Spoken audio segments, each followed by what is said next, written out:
बहराइच में घटना हुई है वह बात 1952 की याद आ जा रही है कि वही स्थान था बगल में कर्नेलगंज कि इसी तरह की वारदात हिंदू उपद्रवियों ने किया था और पूरे देश में जो है कि सांप्रदायिक तनाव की स्थिति पैदा हो गई थे, दंगे भड़क गए थे।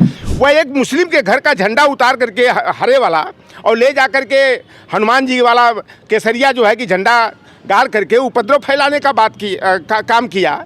और कल की घटना को जो है कि पुलिस तमाशगीर बनी रही। अगर पुलिस जो है कि वास्तव में जो है कि अपनी जिम्मेदारियों का निर्वहन की होती तो वह युवक मारा नहीं गया होता। और आज हिंदू मुसलमान के मुद्दे पर भारतीय जनता पार्टी जिस तरह उसको सांप्रदायिक रंग देने का प्रयास कर रही है कि जहां ये दुर्गा हनुमान जयंती के अवसर पर हो, चाहे हिंदू तीज त्योहारों पर हो, चाहे दुर्गा प्रतिमा विसर्जन का मुद्दा हो, अगर पुलिस वास्तव में अपने कर्तव्य का पालन करे, कर्तव्य विमूढ़ बन करके न रहे तो इस तरह के हालात नहीं आए होते। हेलो दोस्तों, मैं आपका दोस्त सैयद अली आरफी, न्यूज रिएक्शन आरफी में आपका बहुत बहुत स्वागत है। आज मैं जिस न्यूज पर रिएक्शन देने जा रहा हूँ, बहराइच में जो दंगा भड़का है उसकी क्या वजह है, जो ये हिंदू मुस्लिम फिसाद हुआ है वो किस वजह से हुआ है। आप वीडियो को पूरा देखें, आखिर तक देखें, आपको पता लगेगा। तो वीडियो को लाइक करें, चैनल को सब्सक्राइब करें। चलिए वीडियो शुरू करते हैं। उत्तर प्रदेश के जनपद बहराइच में पिछले 2 दिन से बवाल चल रहा है और स्थिति दंगे जैसी है। पुलिस के हाथ से चीज़ें निकलती हुई नज़र आ रही हैं। हमारे साथ समाजवादी पार्टी के वरिष्ठ नेता लोटन राम निषाद जी हैं। लोटन जी, क्या स्थिति है जो बहराइच की आप देख रहे हैं, क्या लगता है इसके पीछे क्या हो सकता है? देखिए, कल की जो बहराइच में घटना हुई है वह बात 1952 की याद आ जा रही है कि वही स्थान था बगल में कर्नेलगंज कि इसी तरह की वारदात हिंदू उपद्रवियों ने किया था और पूरे देश में जो है कि सांप्रदायिक तनाव की स्थिति पैदा हो गई थी, दंगे भड़क गए थे। और कल की जो घटना हुई, जो ब्राह्मण युवक जो लगता है कि वह बजरंग दल से जुड़ा हुआ या विश्व हिंदू परिषद का है, वह एक मुस्लिम के घर का झंडा उतार करके हरे वाला और ले जा करके हनुमान जी वाला केसरिया जो है कि झंडा गाड़ करके उपद्रव फैलाने का काम किया। और जिसमें कि इस तरह का हादसा हो गया। इस तरह के हादसे हो, चाहे मुसलमान मारा जाए चाहे हिंदू मारा जाए, सही, इसकी हम लोग कटु निंदा करते हैं। और इस तरह की वारदात हमारे सामाजिक सौहार्द के लिए, भाईचारा के लिए जो है कि अच्छी नहीं है। और कल की घटना को जो है कि पुलिस तमाशगीर बनी रही। अगर पुलिस जो है कि वास्तव में जो है कि अपनी जिम्मेदारियों का निर्वहन की होती तो वह युवक मारा नहीं गया होता। और आज हिंदू मुसलमान के मुद्दे पर भारतीय जनता पार्टी जिस तरह उसको सांप्रदायिक रंग देने का प्रयास कर रही है, जो कि सरकार पहले से सरकार में बैठे लोग चाह रहे थे। और कल की यह घटना दुर्गा पूजा का कर रहे हो आप, ठीक है, आप जुलूस निकालो हो, लेकिन मैं देखता हूँ अक्सर कि जहाँ ये दुर्गा हनुमान जयंती के अवसर पर हो, चाहे हिंदू तीज त्योहारों पर हो, चाहे दुर्गा प्रतिमा विसर्जन का मुद्दा हो, जब जाते हैं मुस्लिमों के क्षेत्र में या मुस्लिम के घरों के सामने से रास्ते से गुजरते हैं तो उनके डीजे का स्वर बड़ा तेज हो जाता है, साउंड बढ़ा दिया जाता है, नारेबाजी भी होने लगती है। तो इस तरह से जो करते हैं यह उपद्रवी होते हैं, चाहे ऐसे हिंदू में समाज में हो चाहे मुस्लिम वर्ग में हो। और इस तरह के वारदात से जो है कि आम जन प्रभावित होते हैं। और बड़े लोग तो दंगा करा देते हैं और दूर से बैठ करके वो तमाशगीर बने रहते हैं।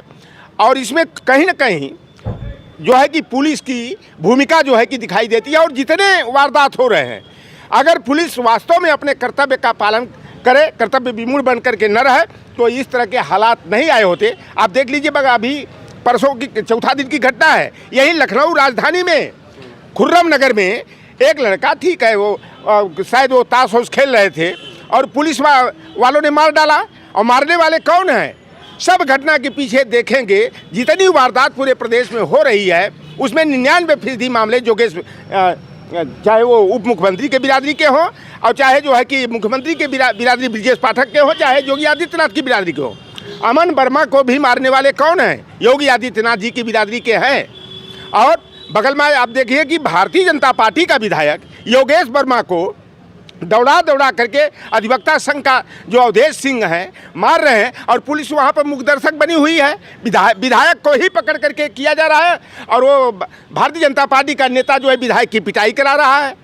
और जब विधायक के पक्ष के लोग धरना प्रदर्शन करते हैं और डीएम जो है कि कौन शक्ति नागपाल हैं, और वह जो है कि कमरे में बैठी रहती हैं और विधायक एफआईआर के लिए परेशान है और विधायक का एफआईआर भारतीय जनता पार्टी की सरकार में दर्ज नहीं हो रहा, तो हम लोगों के साथ क्या बर्ताव होगा? सही। और जो विधायक पीटे गए हैं, जो लोग सबसे ज़्यादा जो है कि हमारे भाई ही हैं, लेकिन भारतीय जनता पार्टी का लगते हैं कि सबसे बड़ा जो है अलंबदार वही है।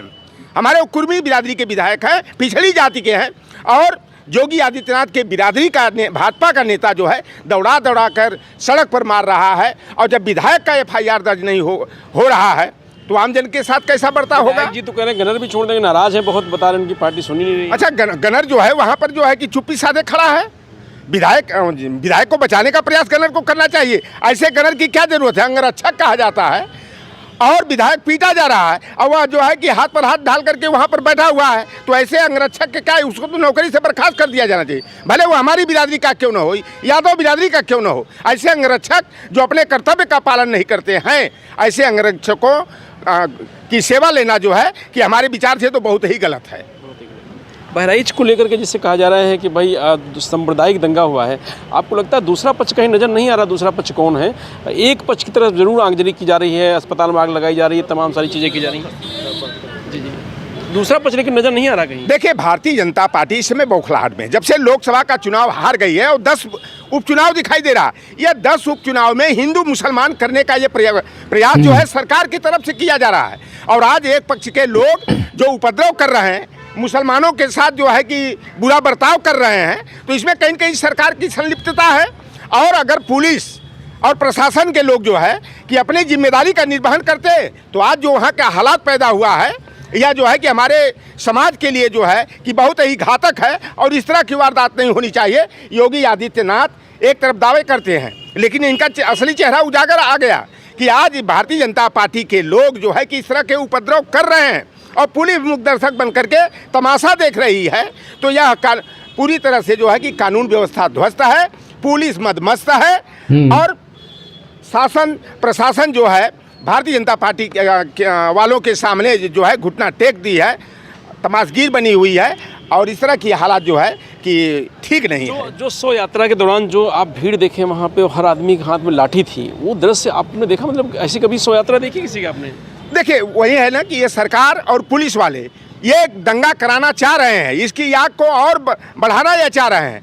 ये कुल मिलाकर के ये उपचुनाव का मुद्दा है कि उपचुनाव में कैसे भारतीय जनता पार्टी हिंदू मुसलमान करके जो है सांप्रदायिक ध्रुवीकरण कराना चाहती है। लेकिन भारतीय जनता पार्टी लाख कवायद कर ले जो है कि सांप्रदायिक ध्रुवीकरण कतई नहीं होगा। समाजवादी पार्टी मजबूती से चुनाव लड़ेगी और लोकसभा के चुनाव में जैसा प्रदर्शन था वैसा विधानसभा चुनाव में प्रदर्शन होकर रहेगा। और योगी आदित्यनाथ से मेरा आग्रह है आपके चैनल के माध्यम से कि प्रदेश में जो है भाईचारा कायम रहे, बंधुत्व बना रहे, सांप्रदायिक सौहार्द की स्थिति मजबूत बनी रहे।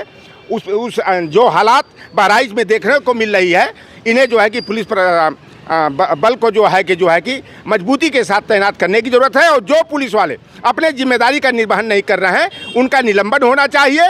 और जो घटना वो उस दिन की हुई, वहाँ पर जो पुलिस कर्मी जो है कि उपस्थित रहे हैं उनके साथ भी सख्त से सख्त कार्रवाई होनी चाहिए। गोपाल मिश्रा की मौत को लेकर के उसके बाद ज़्यादा बवाल फैल गया। अब स्थिति है ये ऐसी है कि पुलिस के हाथ की चीज़ें ऐसा है कि नहीं दिख रही हैं, क्योंकि हर तरफ आगजनी हो रही है। शोरूम, अस्पताल, गाड़ियाँ, कुछ छूटा नहीं है। देखिए, सरकार अगर चाहे तो वह हालात कोई नहीं है। सरकार चाहे तो 10 मिनट में जो है कि शांति व्यवस्था हो जाएगी, लेकिन सरकार इस आग को और बढ़ाना चाह रही है। इसमें पूरी तरह सरकार दोषी है। और सरकार अगर सख्त होती, सरकार में निष्पक्षता होती, तो पुलिस प्रशासन की हिम्मत है, वहाँ लगाओ ना रैपिड एक्शन फोर्स। वहाँ क्यों नहीं लगा रहे हो? अखिलेश यादव की बैरिकेडिंग कर रहे हो, JP नारायण की प्रतिमा पर जो है माल्यार्पण न कर पाए। यहाँ पर वह हालात पैदा कर दी गई थी। आप देखे होते 11 तारीख को कि बैरिकेडिंग पूरा लगा करके चाक चौबंद, यहाँ पर क्या पुलिस है, PSC है, रैपिड एक्शन फोर्स है, तमाम सुरक्षा बलों को लगाया गया था। और सबसे गंदी हरकत इस सरकार की देखिए कि बड़े बड़े जनरेटर लगाए गए थे करंट बिजली पैदा करने के लिए कि अगर कोई बैरिकेडिंग को हटाने का प्रयास करता है तो बिजली का साथ लगे। तो सरकार जब इस तरह से बताइए कि इस चाल चरित्र का परिचय दे रही है तो प्रदेश का क्या हाल होगा। सरकार जो है कि शांति व्यवस्था चाहे तो कायम कर सकती है, लेकिन योगी सरकार भी जो है पूरे इस तनाव को और बढ़ाना चाहते हैं। और मुसलमानों का चिन्हित कर करके, समाजवादी पार्टी के लोगों को चिन्हित कर करके जिस तरह से आगजनी जो है हिंदू पक्ष के लोग कर रहे हैं, हिंदू उपद्रवी कर रहे हैं, यह जो है कि बेहद शर्मनाक है, निंदनीय है और घटियापन का यह परिचायक है।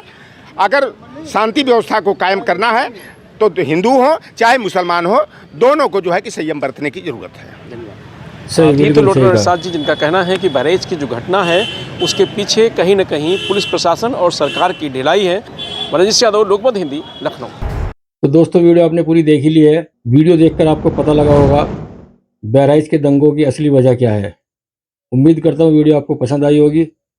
वीडियो को लाइक करें और इसी तरह की वीडियो देखने के लिए चैनल को सब्सक्राइब करें और कमेंट करके हमें बताएं आपको वीडियो कैसी लगी है, और वीडियो को ज़्यादा से ज़्यादा शेयर भी करें।